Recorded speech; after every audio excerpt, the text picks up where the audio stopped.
All right, real talk. Ever since I purchased this lens, it hasn't left my camera. If you're on a Canon ASPC like the R50 and you feel that dark, noisy, and soft kit lens is holding you back, this lens might be the solution to your problem. I'm Shelby. I make weekly photography videos for people like you who are ready to take it to the next level. In 6 minutes, I'll show you a photo and video samples, what it does better than the kit lens, where it struggles, and whether it's your one solution. Let's do it. So my use case is daily late mornings, quick portraits, and a lot of handheld video. For this lens, I needed three things: constant 2f aperture, decent sharpness across the range, and usable stabilization because my R50 does not have IBIS. Now, this lens checks most of the boxes, but there's a few quirks that this silly goose might have. It's okay. Let's talk about it. Image quality. Center sharpness is legit dead ass from 2.8, especially from 24 to 50 millimeter.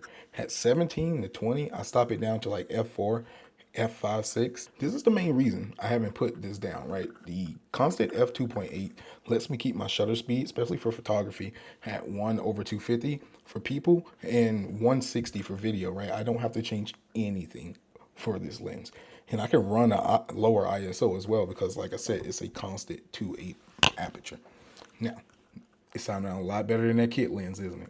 Okay, let's keep talking about it. Now let's talk autofocus. The autofocus on the R50 with the EF to RF adapter is better than I expected. For single subject work, portraits, and product, like walking around the camera and things like that nature, it's a little sticky. For near far rack videos, the RF S kit feels a touch smoother than this lens with that EF adapter, but that's just because it was made for this new RF mount, right? So that's why the kit lens is a little faster on the autofocus, but the quality does not compare to this lens.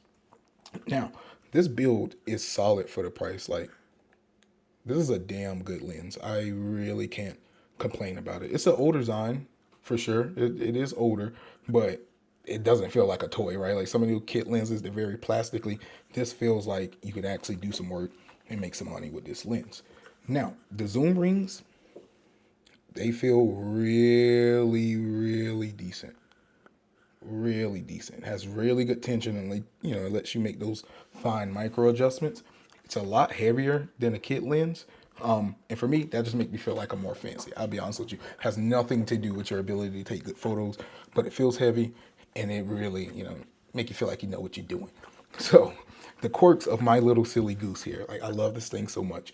She has some corner softness at 17 millimeter until you start stopping down. So yes, this constant 2.8 is good, but you can't use it at all focal lengths. I'm sorry. I wish I could.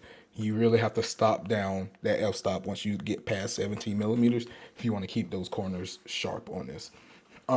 You have some occasional autofocus hesitation in low contrast if you're like racking really fast trying to take a photo, and the stabilization is usable. It's not the best, but it is usable. If you vlog at like arm's length like this, for example, all day, or you want like ultra smooth autofocus transition, a tiny RF lens might be where you need to, keep that in your bag. That's where that'll come in handy, right? If you really want something, you just kind of point and shoot at yourself. Keep that kit lens for that, but make sure you are in really good lighting. So my verdict, for a second-hand lens, like, guys, I paid like 250. No, I'm sorry. Yeah, I paid like 220 or something. I talked the guy down for this lens. And like I said, it hasn't left my camera since. That was like a year ago. This is the best everyday zoom lens that I've used on a Canon ASPC camera. When I care about, clean, low light, real subject separation, and honest sharpness, especially from 24 to 50 mil. This is the thing. Keep that kit lens around when you want to do like really ultralight vlogging days, or you got some really good lighting. Keep that kit lens around for that, for the different focal lengths. But make the Sigma your daily driver, right? This is your workhorse, and you will not regret it. Photos, B-rolls, anything cinematic, this thing will do the job. So I got a meeting coming up soon in 15 minutes. If this helped you guys, please hit subscribe. I drop one field tested lesson every week, and I look forward to seeing you guys there.